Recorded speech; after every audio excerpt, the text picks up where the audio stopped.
Galatians chapter 5, verse 10.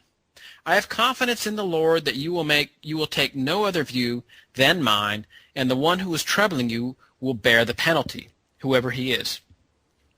Now, I don't have a lot for this particular verse, other than to just mention that it's an interesting historical footnote to see that Paul doesn't seem to know who exactly is troubling the Galatian believers, if you were to take verse 10 here just by itself.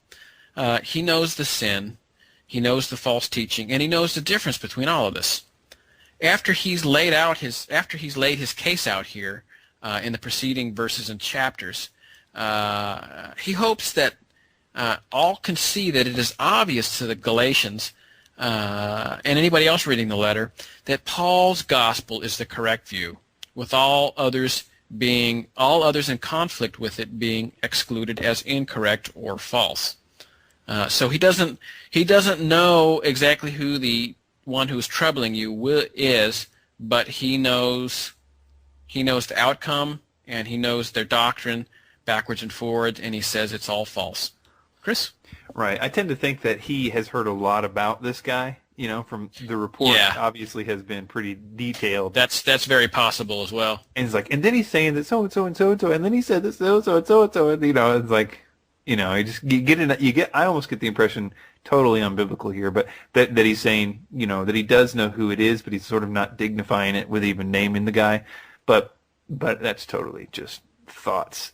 Anyway, so I do find what I find really interesting in this verse is that he says that I have confidence in you through the Lord, that ye will be no otherwise minded, and so that he has confidence in them, apparently, that the Lord has told him in some manner or another that to have confidence in them, that they're going to be okay.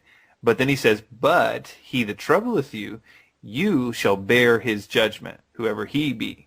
I don't know. I don't know. I guess you could say it sort of like, I think you guys are going to be okay with the guy who is teaching you this stuff is in big trouble. Do you see it like that at all? One of the things that really I thought was interesting is that, again, like you said, it's unbiblical, but it's interesting to think that Paul maybe did know who this guy was, but wasn't glorifying, didn't even bother to write his name down. He's like, he's just, it's like this guy who used to I remember when I was a kid, this is probably way off topic, and this is one of those things that if I was married, my wife would be like, wave off, but since I'm single, I don't wave off. Back when I hung out with some ham radio hooligans, there was always this guy who would get on and harass other folks on the thing, and he had like a 3,000 watt,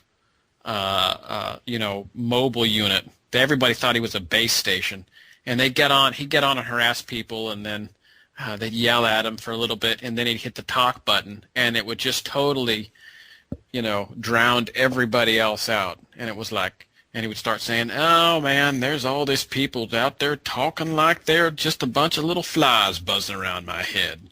And I get that sense a little bit from Paul here. He writes such a coherent,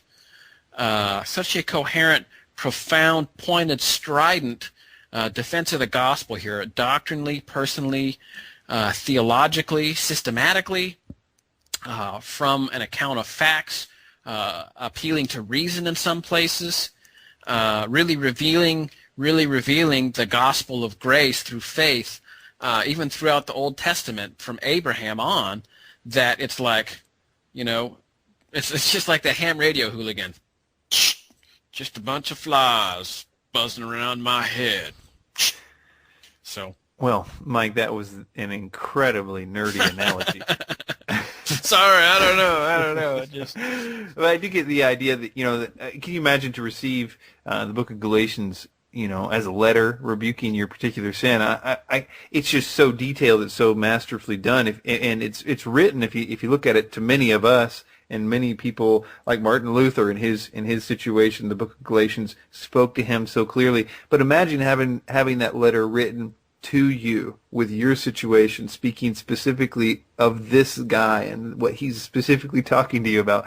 It would be almost impossible not to be like, I I believe in the letter. That was just too good. He really schooled us. Does anybody think that he didn't school us? Yeah, he schooled us. We were wrong. See you later, dude. But, I'm sure there was their holdouts.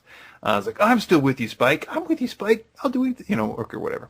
His name probably wasn't Spike. My analogy was nerdy. That was You just got Spike in there. Well, yeah, okay, that's true. Okay, so I do have a few last non-nerdy quotes here. One from Morris. It says, remember, Jesus, this is talking about the idea that that he that troubleth you shall bear his judgment, whosoever he be. Remember Jesus' Remember Jesus' solemn warning against those who would lead one of these little ones astray. The judgment is sure, whoever he is. It does not matter who he is. He may be highly acclaimed in the community where he teaches, but if he is perverting the gospel, he is a guilty person, and his rank and reputation will not shield him.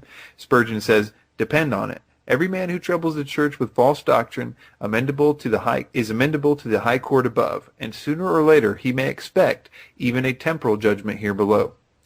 And that concludes our study from Galatians 5, verses 1 through 10. We'll be back next week, and we're going to have all our analogies worked out to an extremely non-nerdy degree, and it's going to be awesome. So you can visit the website, versebyversebibleteaching.com, and we'll see you next week. Bye. Bye-bye.